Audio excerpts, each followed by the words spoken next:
जमीन दो हिस्सों में तकसीम हो रही थी। दो दुश्मन बन रहे थे और हमसाए एक दूसरे से दूर हो रहे थे। ये 1947 का हिंदुस्तान है, एक जमीन जहाँ मोहब्बत भी थी और नफरत भी, लेकिन अब यहाँ खौफ का साया है। भाइयों, आपने सुना होगा कि हिंदुस्तान तकसीम होने वाला है। कहा जा रहा है कि मुसलमानों के लिए एक अलग मुल्क पाकिस्तान बनाया जाएगा।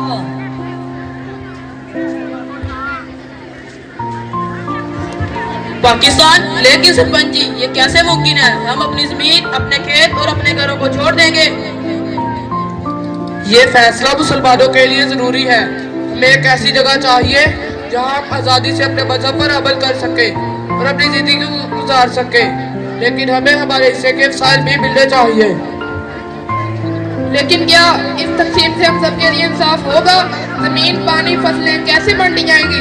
हम सब ने मिलकर इन खेतों को आबाद किया है।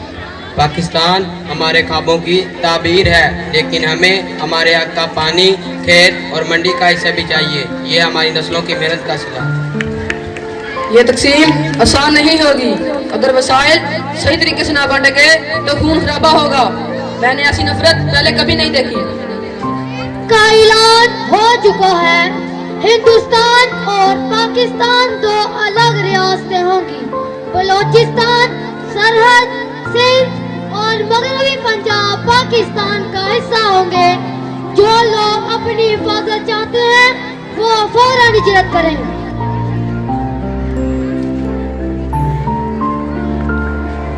फैसला हो गया है, अब हम यहाँ नहीं रह सकते। ये जमीन हमारे लिए महफूज नहीं। ये घर हमारा है, हमारे बुजुर्गों की निशानी है। हम कैसे छोड़ सकते हैं? पाकिस्तान ही हमारी असल जमीन है। हमें पाकिस्तान की तरफ हिजरत करनी ही होगी।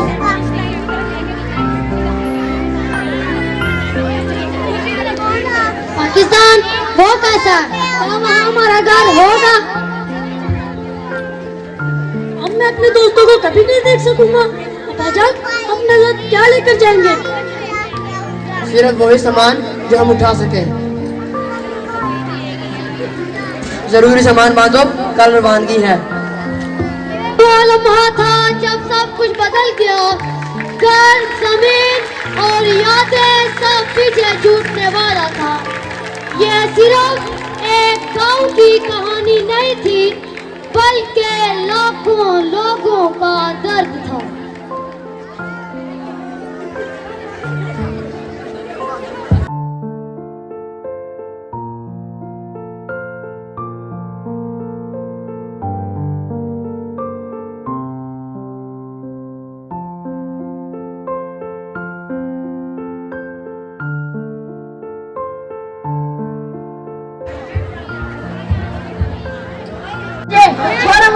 छोड़ो मुझे।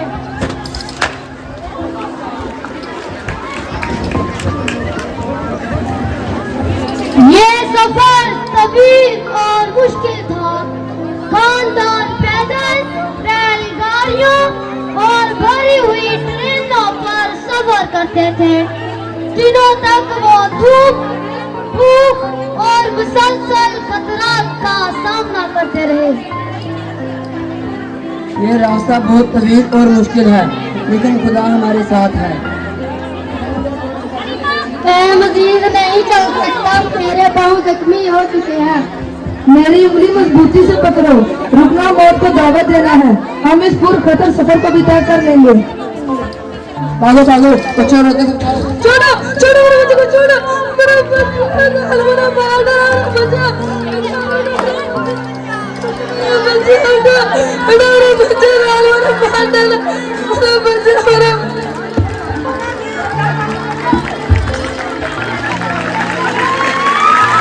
ये सफर आसान न था। तशद्दुद, लूटमार, खून-ऐनी ने इन लोगों को झंझोर कर रख दिया। खानदान बिछड़ गए, 7 लाख सर कटे। दरियाए प्यास और दरियाए सतलज में पानी की जगह खून बहा, लेकिन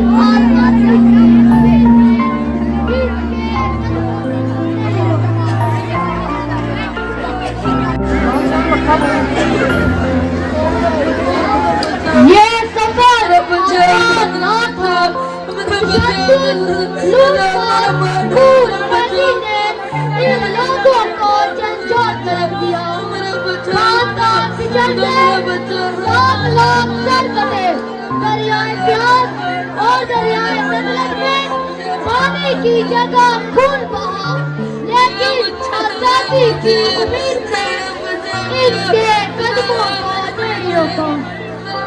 तिरंगे उम्मीद और मायूसी की अलामत बन गई।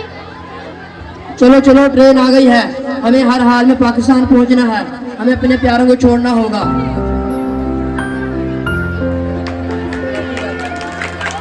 कुछ खानदानों को बचा कर ले गई, जबकि कुछ लाशों से भरी हुई वापस आई।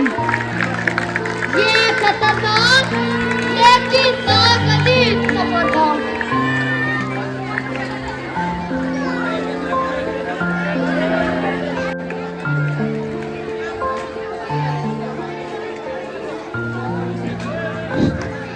बेशुमार कुर्बानियों के बाद वो लम्हा आया जिसका ख्वाब देखा था। ये पाकिस्तान था, एक जमीन जहाँ अमन, मोहब्बत और आजादी का सूरज। पाकिस्तान है, हमने अपनी मंजिल पा ली।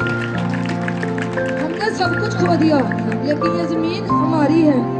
ये झंडा कितना खूबसूरत है माँ, देखो हम आजाद हैं। 1947 की तकसीम तारीख की सबसे बड़ी जिलों में से एक थी। दिए हुए केवल हो गए हैं, लेकिन अफसोस का काम है कि हमने मंजिल को हासिल कर ली, लेकिन अपने मकसद को हासिल न कर सके। आज़ादी के बाद जरूरी था कि पाकिस्तान के दीनी तशद्दुद को नुमाया किया जाता। पाकिस्तान की इज्तिमाई, सियासी, माशरती जिंदगी को इस्लाम के मुताबिक डाला जाता, लेकिन ऐसा न हो सका। अब ज़रूरत इस अमर की है कि हम पाकिस्तान की तहफ़्फ़ुज़ व तामीर के लिए खुद को वक्फ कर दें, क्योंकि हम एक ऐसे नज़रिए के आलमबरदार हैं जो हर एतबार से मुकम्मल और हर लिहाज से काबिल एतबार है।